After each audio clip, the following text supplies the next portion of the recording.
सास का घूंघट पार्ट 4। अब तक हमने देखा कि देविका के ससुराल के आदमी औरतों को घर के अंदर नहीं आने दे रहे हैं। देविका उन्हें पुलिस में जाने की धमकी देती है, जिससे पूरे गांव में अफरा तफरी मच जाती है। तभी गांव का एक आदमी सरपंच को बुलाकर ले आता है। सरपंच उनके घर के बाहर का नज़ारा देखकर कहते हैं, जोगिंदर जी, ये आपके घर की औरतों ने कैसा हंगामा मचा रखा है। आपका घर तो संस्कारों की मिसाल था, लेकिन ये मैं क्या देख रहा हूँ। आपके घर की किसी औरत ने घूंघट नहीं कर रखा। अब सरपंच जी, हमारे घर की औरतों को इस देविका ने बहकाया है। हमने पहले ही इन सबको चेतावनी दी थी कि अगर ये घर से बाहर गई तो हम इन्हें घर में नहीं आने देंगे। अब ये देविका हमें धमकी दे रही है कि पुलिस को बुलाएगी। क्या? पुलिस? इस गांव का बरसों पुराना इतिहास रहा है। इस गांव में कभी पुलिस नहीं आई। गांव के सभी फैसले हमने मिलजुल कर किए हैं। जोगिंदर, तुम्हारे घर का फैसला पंचायत करेगी। सरपंच जी, आपने ठीक कहा। पंचायत दोनों तरफ की बातें सुने और जो भी फैसला पंचायत करेगी वो हमें मंजूर होगा। तो ठीक है, आज दोपहर को सभी गांव की चौपाल पर इकट्ठा होंगे और वहीं तुम्हारे घर का फैसला होगा। सरपंच वहां से चला जाता है। घर के आदमी घर के अंदर जाकर दरवाज़ा बंद कर लेते हैं और घर की औरतें वहीं घर के बाहर पेड़ के नीचे बैठ जाती हैं। तभी विमला कहती है, देविका बहू, तुम्हें भूख लगी होगी ना? नहीं माँ जी, मुझे भूख नहीं लगी, मैं ठीक हूँ। बहू, तेरा बच्चा छोटा है अभी, तुझे भूखा नहीं रहना चाहिए। वीना, सुजाता, जाओ पास में जो पंडित जी का बाग है ना, वहाँ से कुछ फल तोड़ लाओ। वीना और सुजाता पास के बगीचे से खूब सारे फल तोड़ कर ले आती हैं। सभी औरतें फल खाती हैं। तभी देविका कहती है, आप सब घर से बाहर निकली, घूंघट उतार दिया तो इन मर्दों की इज्जत चली गई, लेकिन हम सब घर के बाहर भूखे प्यासे बैठे हैं। इस बात पर इन अहंकारी मर्दों को शर्म क्यों नहीं आ रही? हाँ देविका, तुम ठीक कह रही हो। अगर हम मर भी जाए ना, तब भी इन मर्दों के लिए इनके बनाए गए नियम कानून ही अहम रहेंगे, हम नहीं। सुजाता भाभी, मुझे तो सबसे ज़्यादा सचिन पर गुस्सा आ रहा है। उसने मुझसे लव मैरिज की थी, क्या क्या वादे किए थे कि मेरा साथ कभी नहीं छोड़ेगा, और आज उसने मेरा साथ छोड़ दिया। अपने बच्चे को एक बार भी नहीं देखा उसने। देविका, वो शुरू से ही ना डरपोक रहा है, लेकिन इन सारी बातों को छोड़ो। मुझे तो इस बात की चिंता हो रही है कि पंचायत में न जाने क्या फैसला होगा। पता नहीं वो इंसाफ करेंगे भी या नहीं। वीना दीदी, आपको अभी भी पंचायत से इंसाफ मिलने की उम्मीद है? अगर इस गांव की पंचायत में सच में इंसाफ करने की भावना होती तो सरपंच जी अभी हमें घर के अंदर जाने देते। देखा नहीं कितना जहर उगल कर गए हैं हमारे खिलाफ। तो बहू, अब हम क्या करेंगे? पंचायत तो हमारे खिलाफ ही फैसला सुनाएगी।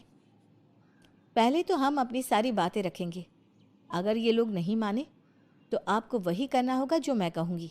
लेकिन एक बात आप याद रखना, किसी भी सूरत में हम झुकेंगे नहीं, क्योंकि हम सही हैं। देविका सभी औरतों को समझा रही थी। तभी वहाँ एक गांव वाला आता है। आप सभी को पंचायत में बुलाया है। उस गांव वाले की बात सुनकर सभी औरतें पंचायत में पहुंचती हैं।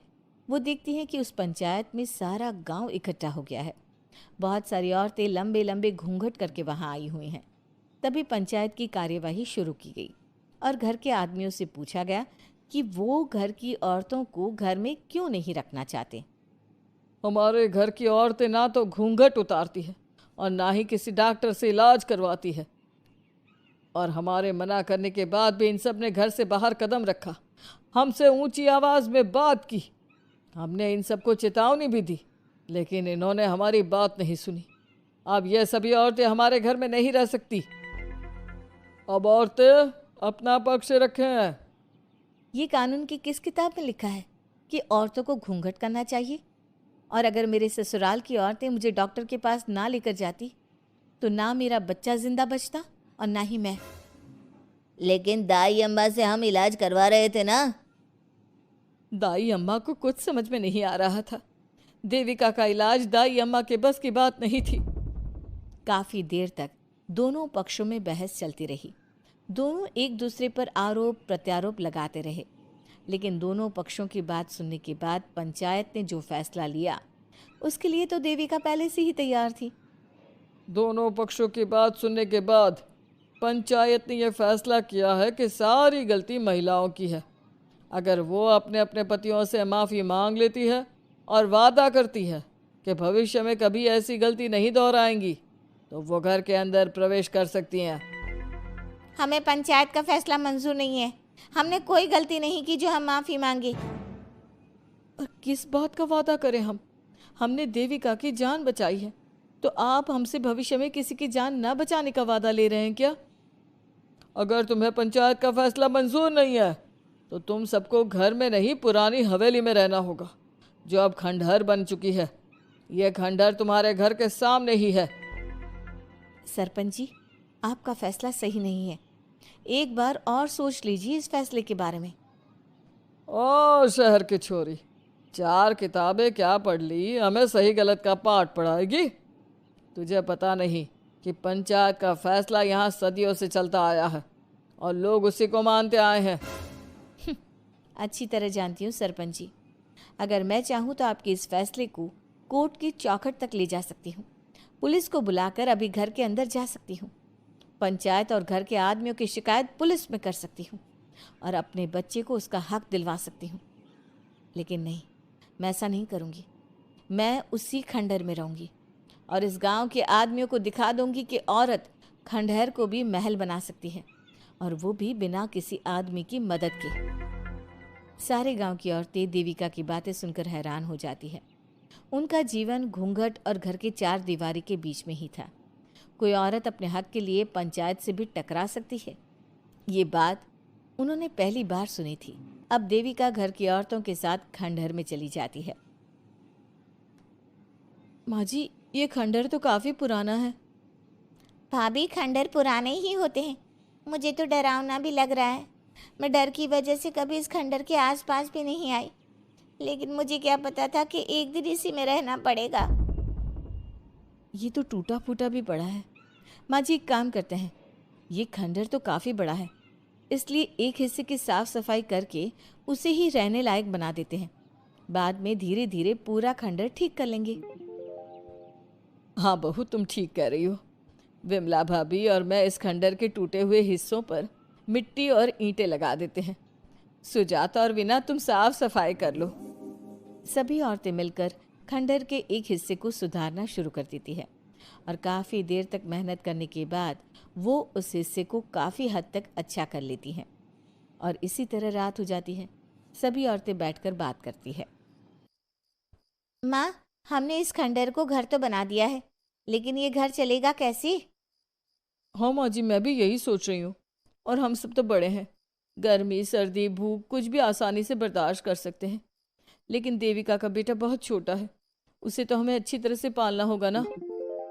मैं भी यही सोच रही हूँ कि आगे हमें क्या करना चाहिए। कम्मू और मैं मिलकर मिट्टी का चूल्हा और मिट्टी के बर्तन बना देते हैं। कुछ दिन के लिए खाने का इंतज़ाम भी हो जाएगा, क्योंकि यहाँ पर खेत और बाग बगीचे आसपास ही है, कहीं से कुछ भी ले सकते हैं। पहले आप मुझे ये बताइए कि आप सब लोगों को आता क्या है? मतलब कोई ऐसा काम जिसका आपको शौक हो, जो आपने बचपन से किया हो। बहू, तेरी दिमाग में चल क्या रहा है? माँ जी, बहुत कुछ चल रहा है। बस अब हमारा सारा ध्यान इस बात पर होना चाहिए कि हम अपने लिए अच्छे से अच्छा क्या काम कर सकते हैं। आप सब हिम्मत से और समझदारी से काम लो, फिर देखना हम इस खंडहर को भी महल बना देंगे। इसके लिए सबसे पहले हमें आत्मनिर्भर बनना होगा। देविका सभी को समझा रही थी, तभी उसका बेटा रोने लगा। उसने अपने बेटे को गोद में उठाया और उसे चुप कराने लगी। अब देविका के सामने सबसे बड़ी चुनौती थी कि वो किस तरह से ससुराल की औरतों को आत्मनिर्भर बनाए और किस तरह से अपना घर चलाए। हमारे प्यारे दर्शकों, अब आप बताइए, देविका और घर की सभी औरतों ने अपने पतियों से माफ़ी ना मांगकर सही किया या गलत? क्या उनका खंडहर में रहने का फैसला सही था? अब देविका को क्या कदम उठाना चाहिए, हमें कमेंट में ज़रूर बताना। हमारी कहानी को लाइक, शेयर और चैनल को सब्सक्राइब करना मत भूलना।